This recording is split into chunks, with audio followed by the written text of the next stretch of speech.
Tyler is practicing and getting better every single day, so we'll have a decision closer to the game. Certainly optimistic, and FSU, they've done a great job defensively there. I think they're a top 15, top 12 defense in just about every statistic and category. They do it a number of different ways. They play really sound defense. They're very technical. They're explosive and fast on the edges. They're thick, powerful guys inside that have great pass rush ability. Their linebackers run really well. They're strikers. The secondary is long, physical, can run. They do a great job communicating back there, and they play great defense all year long. Go to Adam Lichtenstein of the Sun Sentinel. Adam? Hey, Mario. I know you kind of talked about him a bit on Monday, but you used to talk a little bit more about, the explosiveness that Jakari Brown brings to the team and how he's developed as a player and, how he's been handling the role of primarily being, a wildcat quarterback so far.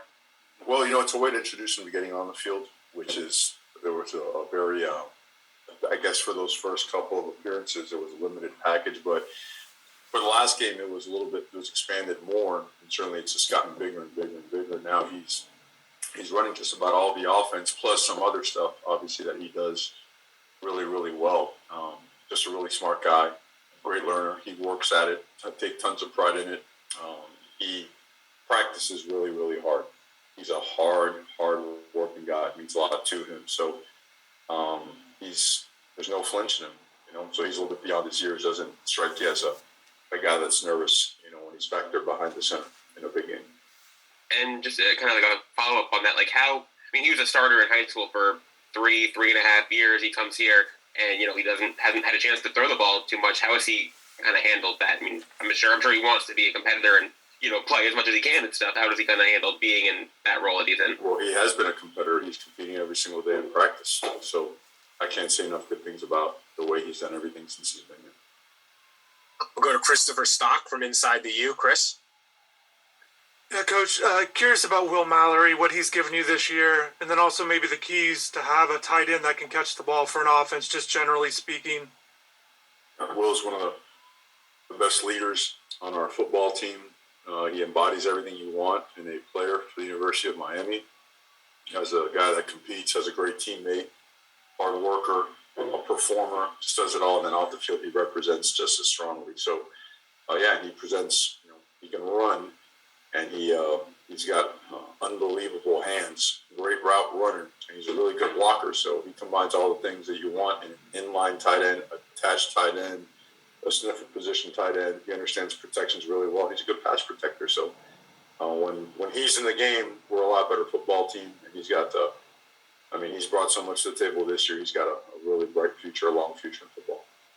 I just wanted to ask real quick, your right guard position, you've rotated different guys in for different reasons. Can you just explain what that process has been like the last few weeks? That process is last few weeks the same as it's always been. Find a way to make competition real and play the best players. So it's no different for the right guard position. Go to Manny Navarro from The Athletic. Manny? Hey, Mario. Two questions. One's recruiting. The other one's just a follow-up on Tyler. Obviously, when it was an arm injury of some sort to his throwing arm, and I'm curious, is he able to throw the ball exactly like he was before he got hurt, and is there a pain tolerance maybe he has to deal with? And then the second part with recruiting is, you guys obviously beefed up the group that looks at the transfer portal, etc. I'm curious how that process is going with Alonzo and evaluating what might be available eventually on the transfer portal. That's a really long question there, man. The first part talking about everything that we've seen, it looks absolutely normal and strong, so we feel good about it. And then in terms of recruiting, I think Alonzo is invaluable because he's been coming by Miami for a long, long time, and he's testament to the drastic changes that need to be made in terms of talent acquisition, evaluation. Also has a great feel for, I would say, knows our culture, right? Played in it, and also was witness to it, along the way in the NFL where he's been. So, talent evaluation at all levels is critically important. The beefed up staff helps us get more eyes on people, but we're also very diligent in terms of our position coaches, our coordinators. to make sure that we get multiple sets of eyes in mind as well. So we keep evaluating guys and then take it from there to character evaluations, the intangibles that go with being a great football player. Kind of lost track of which way this question was supposed to end with an answer, but if you mean his value or his role is tremendous role, him and all those guys, they just Dennis Smith. I mean, these guys are relentlessly evaluating not only our roster and our needs, but also what else is out there in college football, in high school, at the junior college level, and now even overseas. It just doesn't stop. There's a lot of different ways to fill your roster now, and we're always looking for ways to, what it looks like going forward. You answered it, Coach. Thank you. We've got time for a few more for Coach Cristobal. Again, please get your hands up if you have a question. We'll go to David Wilson from the Miami Herald. David? Hey, Mario. I want to ask you another recruiting one. Obviously, you guys had some good news last week that I know you can't really talk about, but obviously, Florida State game, people always look at this as, I'm sure you're going to have a lot of recruits in the building, rivalry game. How important are games like this for recruiting, or is it something that we and the fans maybe overblow a little bit? It's more about what you sell on a consistent basis. I think everybody has their own opinion, and I don't think anyone should judge anybody for their opinion on the value of how they value each and every game. I mean, we value every game as the most important thing in the world. Obviously with rivalry games, emotions and passion, everybody surrounding universities goes through the roof and beyond. So in terms of recruiting, I think there's a lot of value in a lot of different things. I think most importantly is the track record of a staff, where they've been, what they've done, how they've won, who they've developed, how they've graduated, how they've treated people, how they do way after the fact when football's said and done, what their relationships are with those players that play for them. And, our track record for our staff has always been excellent. And I had one totally unrelated one. Clay James, a guy we don't ask you about a whole lot, finalist for the Werfel Award. Just like what, we don't get to talk to him a lot. We don't know him that well. Just what does it mean to have a guy like that up for that accolade? And just what is he like behind the scenes? Well, you bring a great point, to the table, and so we'll make sure he's available next week to speak with media, because he deserves that platform. A guy he does so much. He does so much for so many people. He affects people in so many different ways, and he's extremely smart, super high football IQ guy, great teammate. And again, you don't hear the name much because, like those positions, it always comes with you. Typically, don't hear something until something goes wrong. So knock on wood, we don't want to hear that.